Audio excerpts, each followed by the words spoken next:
नमस्कार दोस्तों, स्वागत है आप सभी का YouTube चैनल हिंदी मार्गदर्शन XYZ में। हम भक्ति काल के बारे में देख रहे हैं। उसके अंतर्गत हम कृष्ण काव्य धारा के बारे में देख रहे हैं। इसके अंतर्गत हमने अष्टछाप कवि को देखा, फिर धर्मनिरपेक्ष यानी ये किसी संप्रदाय के नहीं मीराबाई को देखा, फिर आज हम रसखान को देखेंगे।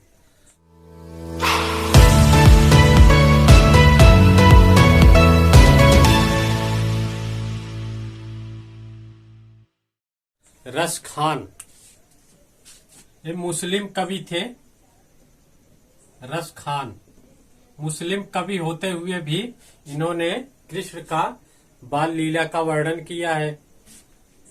तो इसी से मालूम पड़ता है कि ये कृष्ण के कितने भक्त थे। तो चलिए हम रसखान के बारे में देखते हैं। रसखान इनका पूरा नाम क्या था? पूरा नाम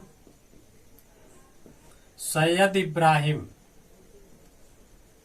सैयद इब्राहिम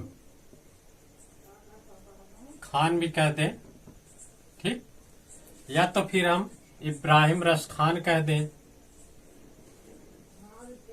इब्राहिम रसखान ये इनका नाम था।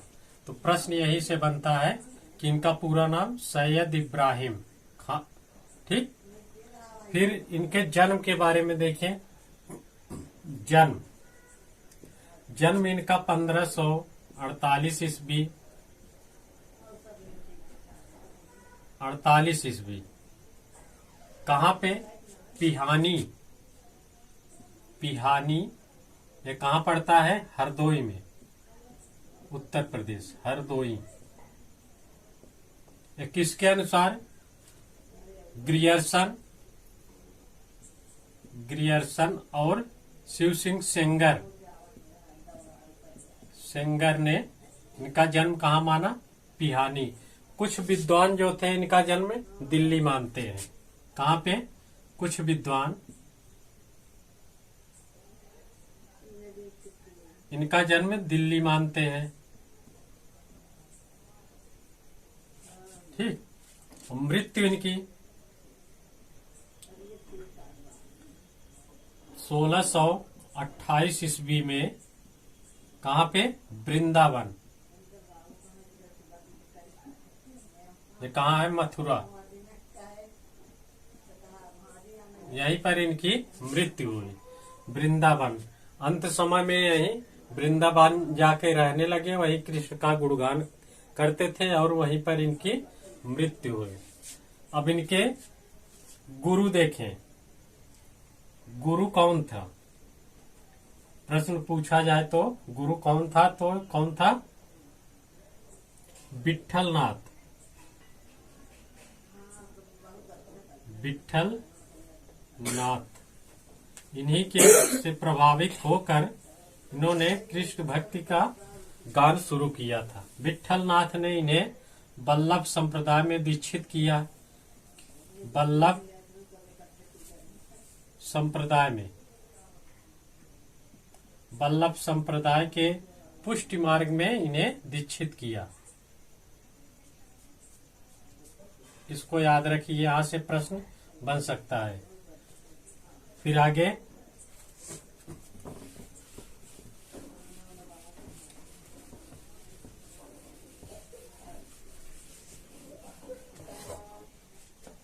इनके रचना काल का समय अगर देखें, रचना काल का समय किसके समय था? ये जहांगीर के समय। जहांगीर, यहाँ रचना काल का समय जहांगीर के समय, ठीक। कहा जाता है कि ये तुलसीदास के समय भी उपस्थित थे, क्योंकि तुलसीदास ने जब रामचरितमानस की रचना की तो सर्वप्रथम रसखान को ही सुनाया था। उनके बारे में एक कथन है, इसको देखें। जमुना तट पर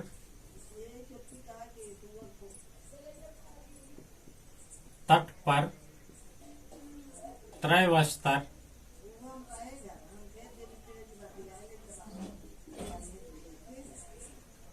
लव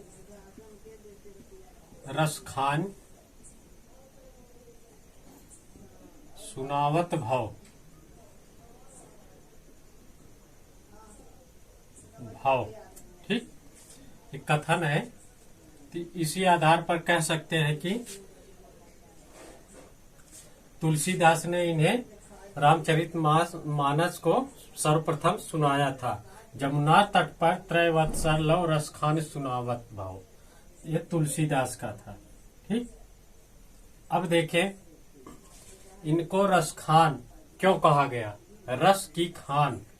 तो इसके बारे में इन्होंने जो पद कहा है उसी पद के आधार पर इन्हें रसखान नाम दिया गया। तो वह पद कौन सा है, देखें। खेलत खात खात फिरे अंगना, कृष्ण के बारे में कहा फिरे अंगना। पग पैजन बाजत बाजत पीर कछोटी कछोटी। फिर आगे काग के भाग, काग यानी कौवा, काग के भाग कहाँ कहिए कहिए, हरि हाथ से ले गए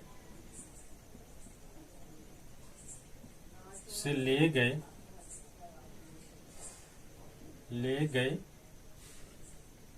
माखन रोटी माखन रोटी।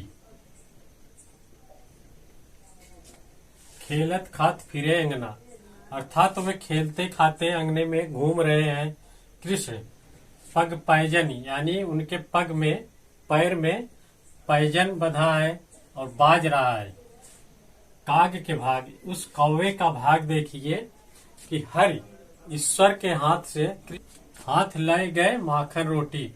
जो ये माखन रोटी खा रहे थे उनके हाथ से कौवा लेके चला गया। कौवे के भाग देखिए, वह ईश्वर के हाथ से वह रोटी लेकर गया। इसी पर इन्हें यहाँ पर थोड़ा अंतर था। यहाँ देखिए बड़ाओ सजनी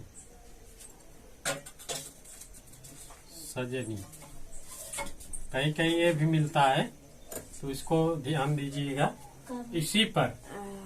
इसी लाइन पर इन्हें क्या कहा गया, रस की खान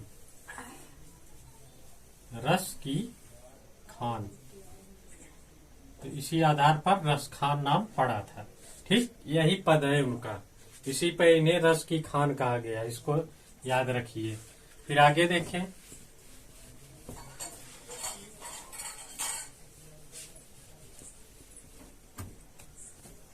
रसखान ने कृष्ण का गुणगान क्या किया, कवित और सवैया।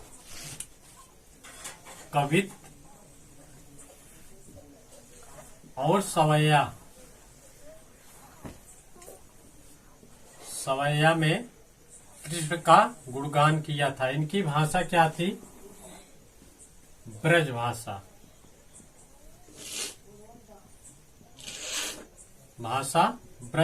थी। कवित्व और सवैया पद में इन्होंने कृष्ण का गुणगान किया था। ठीक, फिर आगे ये श्रृंगार रस के संयोग और वियोग, श्रृंगार रस के संयोग और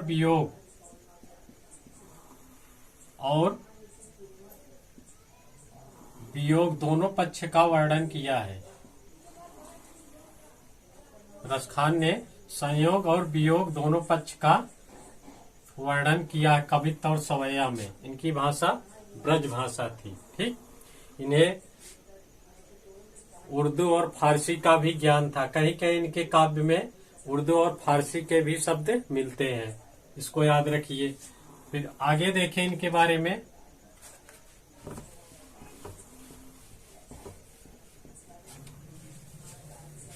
इनके बारे में रचना के पहले कुछ कथन देख लें जो विद्वानों ने कहा है।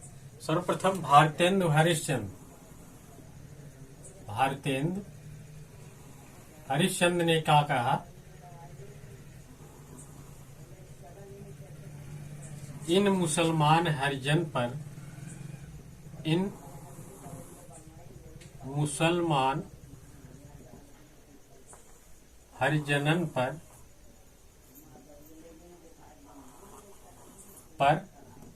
कोटिक हिंदू वारिये।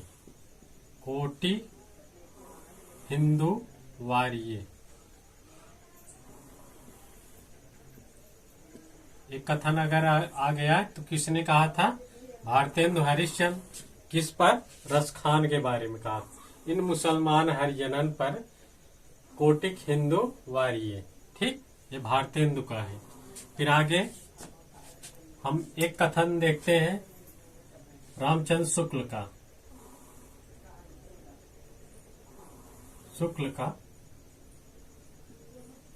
ने कहा, शुद्ध ब्रज भाषा का जो चलतापन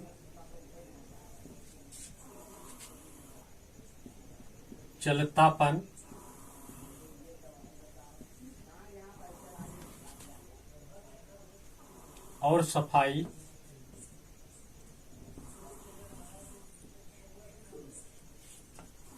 इनमें और घनानंद में दिखाई देती है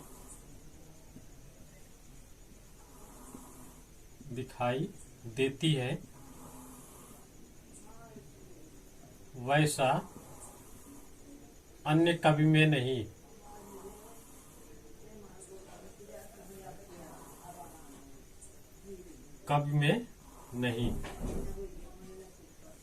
ये कथन किसका है? आचार्य रामचंद्र शुक्ल। शुद्ध ब्रज भाषा का जो चलतापन और सफाई इनमें और घनानंद, इनमें मतलब रसखान में, और घनानंद में दिखाई देती है वैसा अन्य कवि में नहीं। फिर एक कथन और है, और कृष्ण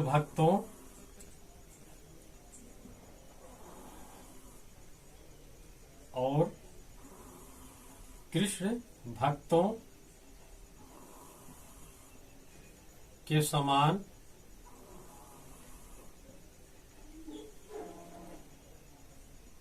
इन्होंने गीत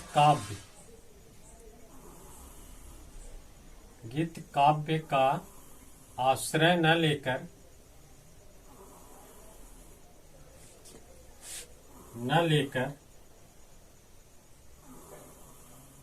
कवित्व सवैया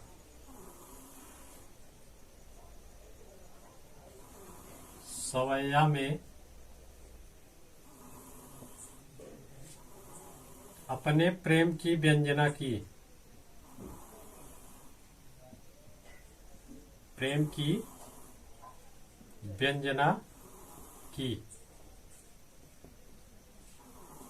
ये भी कथन आचार्य रामचंद्र शुक्ल का है कि और कृष्ण भक्तों के समान, जो और कृष्ण भक्त हैं, इन्होंने गीत काव्य का आश्रय न लेकर कवित्व और सवैया में अपने प्रेम की व्यंजना की। फिर आगे देखें, कुछ और विद्वान हैं जिन्होंने इनके बारे में कहा है। एक कथन है विजेंद्र स्नातक का। विजेंद्र स्नातक, इन्होंने कहा, इनकी भक्ति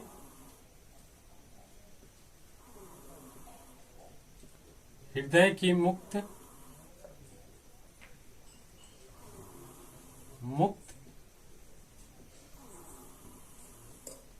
साधना है।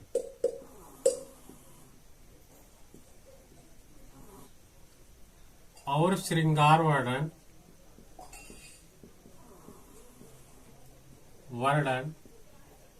भावुक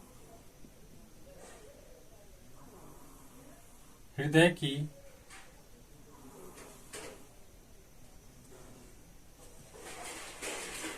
उन्मुक्त अभिव्यक्ति है, अभिव्यक्ति है।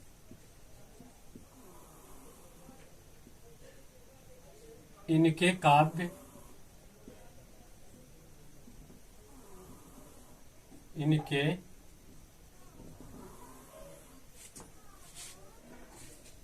स्वच्छंद मन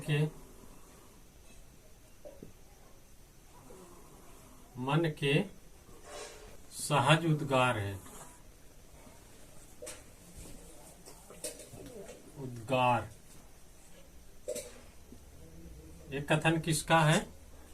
विजेंद्र स्नातक का। इन्होंने कहा इनकी भक्ति हृदय की मुक्त साधना है और श्रृंगार वर्णन भावुक हृदय की उन्मुक्त अभिव्यक्ति है। इनके काव्य इनके स्वच्छंद मन के सहज उद्धार है। यह कथन विजेंद्र स्नातक का है। फिर हम इनकी रचनाओं के बारे में देखें, फिर आगे और देखेंगे। रचनाएं, एक एक रचना देखते हैं। पहली रचना सुजान रसखान।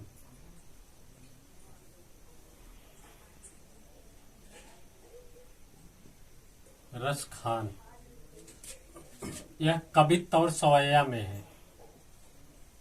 कवित्त और सवैया में।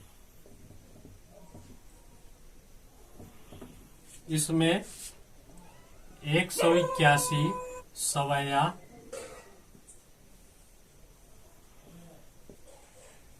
और 17 कवित्त और 2 दोहे, 4 सोरठे, इतने हैं इसमें। इसमें देखें 12 दोहे हैं, ठीक, 12 दोहे तो 4 सोरठे हैं। अब इसकी अगली रचना देखें, प्रेम वाटिका।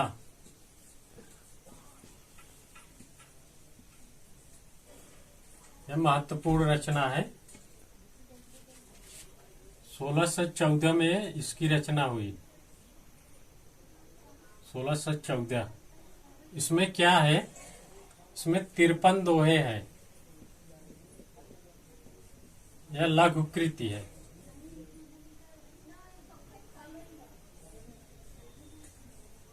इसमें एक खासियत बात है, इसमें राधा और कृष्ण को माली और मालिन के रूप में, कृष्ण को माली और राधा को मालिन के रूप में प्रस्तुत किया गया प्रेम वाटिका में। वाटिका से ही आप समझ जाएंगे कि ये वन का यानी किसी वन का वर्णन है। तो इसमें 53 दोहे, ये लघु कृति है। इसमें कृष्ण को माली और राधा को मालिन, यहाँ मालिन के रूप में दर्शाया गया है। ठीक, फिर अगली रचना अष्टयाम। इसमें क्या है? कृष्ण के 8 पहरों का उल्लेख किया गया है, इसीलिए अष्ट यानी 8 याम, आयाम। तो 8 पहरों का उल्लेख किया गया है। कौन कौन है? पहला पूर्वाह्न, मध्याह्न,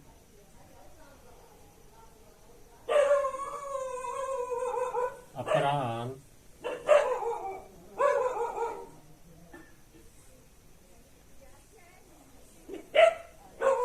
चार सायं, 5 प्रदोष,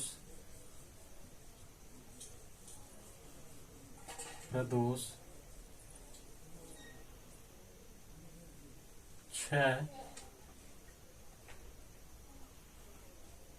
निशीथ, 7 त्रिपला और 8 ऊषा। 4 है दान लीला, यह भी लघु कृति है। ठीक, लघु कृति है। 11 छंद है इसमें और राधा कृष्ण संवाद है। कृष्ण संवाद इसी में है। ठीक, यह इतनी 4 रचनाएं इनकी हैं। तो हमने अभी रसखान के बारे में, इनके जीवन परिचय से देखा, फिर इनकी रचनाओं के बारे में देखा, इन्हें किस विद्वान ने क्या कहा, क्या उदाहरण दिया, उसको देखा, जहाँ से प्रश्न आने की संभावना है। फिर आगे हम देखते हैं इनके कुछ जो इनकी कविताएं हैं, जो इन्होंने लिखा है, उसके कुछ पद देख लें, जहाँ से प्रश्न बनते हैं।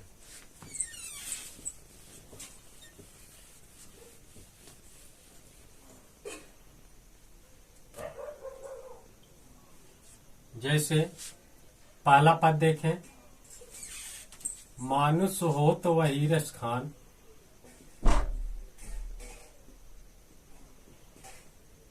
वही रस खान। इसको पहचानने में कोई दिक्कत नहीं आई, क्योंकि रसखान आ रहा है इसका नाम। ठीक, तो इसलिए है रसखान का ही। मानुष हो तो वही रसखान, बसौ संग संग गोकुल,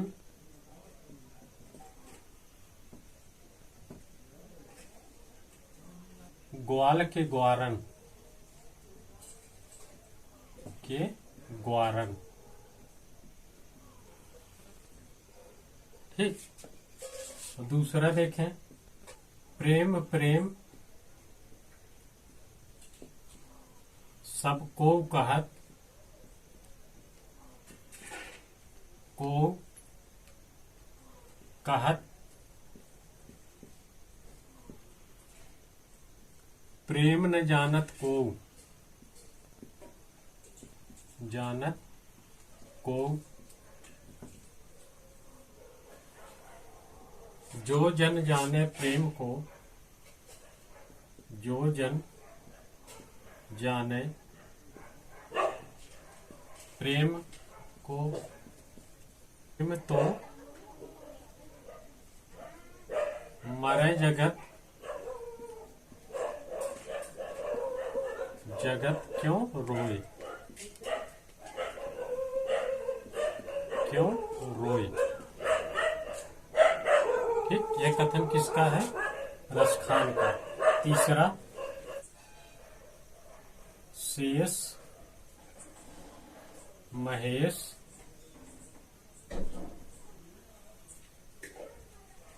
गणेश दिनेश, दिनेश सुरेशम